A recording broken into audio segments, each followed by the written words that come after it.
o que é uma API, o que raio é uma API, o que significa isso, o nome é realmente API ou ele tem um significado?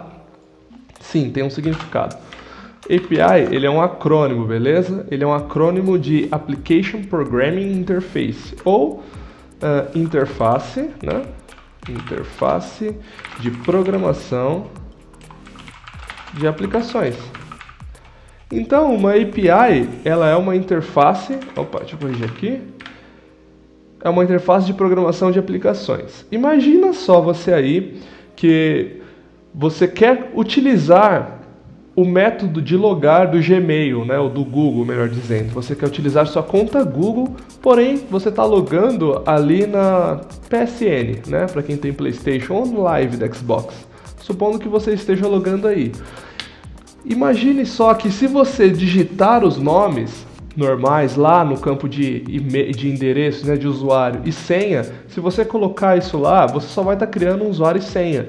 Mas se você selecionar aquela opção, conectar com conta Google, o que acontece por trás é que o sistema de gerenciamento de login ou gerenciamento de usuários desses players, né, PSN, Xbox, Steam, qualquer outro site que vocês veem aí, consomem uma API do Google, né? E esse consumir uma API é literalmente você utilizar o código que o Google disponibilizou, o endpoint que o Google disponibilizou, para bater lá no Google e autenticar com as credenciais que ele passou. Então você para de simplesmente preencher dois campinhos ali com o nome, né, com usuário e senha, e você passa a utilizar um meio campo aí para gerenciar o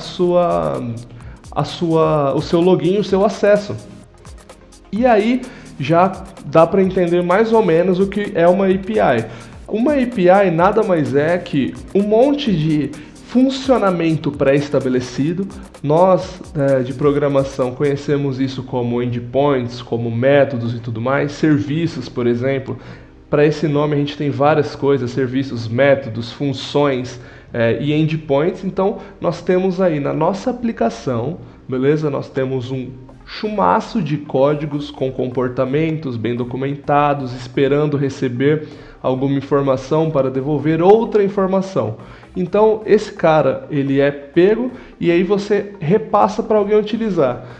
Só que aí vem o grande X da questão, o grande ponto positivo disso aí.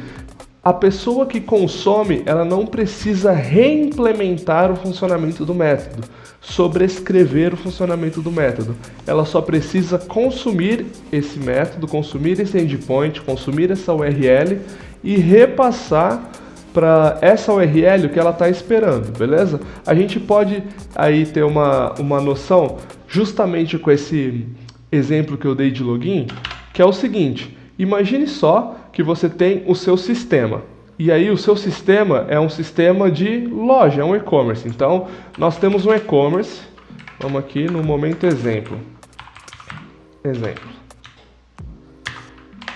Nós temos um e-commerce, e esse e-commerce a gente quer utilizar a API do Google, beleza? Onde queremos utilizar a API de login do Google. Beleza, aí a gente vai lá, constrói toda a nossa aplicação, a gente faz um monte de coisa, e a gente chega lá na hora de passar o login, a gente fala assim: o que o Google está esperando? Nós vamos lá na documentação da API do Google. Se você digitar aí API do Google Login, boa noite para quem está chegando aí no chat. Você vai lá na documentação do Google e você coloca lá API de login, não sei o que lá, e ele vai falar assim para você: eu espero um e-mail e uma senha. E aí qual que é o seu trabalho? O seu trabalho é, vamos lá, onde queremos utilizar a API do Google. Nosso trabalho: consumir o endpoint, vou colocar aqui numerado, tá? Consumir o endpoint de login. 2. Fornecer os dados de request. 3. conforme o retorno, realizar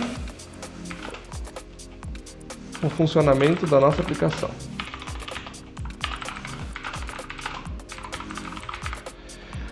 Boa noite, boa noite, boa noite. Salve de Floripa. Top. Salve de Sampa.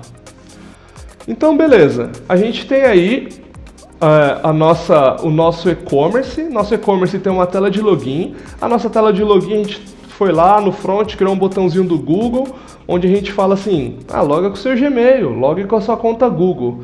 O cara vai lá e clica. Na hora que ele clica, ponto 1, vem para o ponto 2.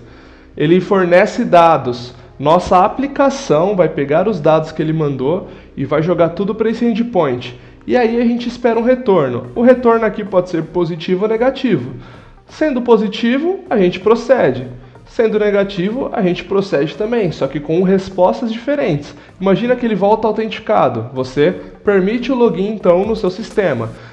Aí ele não volta autenticado, você não permite o login no seu sistema. De qualquer forma, algum retorno você dá. Só que veja só que ao invés de você precisar reescrever todo o funcionamento de login da API do Google, você só passou requests para ela. Uma outra funcionalidade que é muito comum da gente utilizar, por exemplo, é o CEP. Né? Inclusive eu tenho uma live, eu não lembro qual que é o número, onde a gente fez aí a brincadeirinha de pegar o CEP, né? e fazer a integração lá com o endpoint de algum player que disponibiliza todos os dados quando você informa o CEP. O que nós fizemos? Né? No caso do CEP, aqui eu vou colocar nosso trabalho para login e aqui é para CEP. Relembrando o que fizemos. Consumimos a API, ou melhor, utilizando a mesma nomenclatura ali de cima, o endpoint de busca CEP. 2. Fornecemos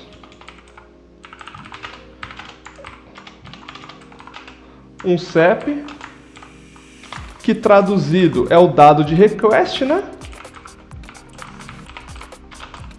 É uma request, requisição, beleza? 3, dado o retorno, agimos de forma X, de forma qualquer, ou positiva ou negativa. Se ele deu retorno, beleza? Ou seja, se o CEP existe, ele vai lá e fala, se não existe, a gente fala, pô, não existe. Informe um CEP válido. Então, uma API é um chumaço de código que alguém foi lá, disponibilizou para você e você foi lá, utilizou aquilo, passou os dados de request e tratou o retorno. Tratou o retorno positivo, o retorno negativo.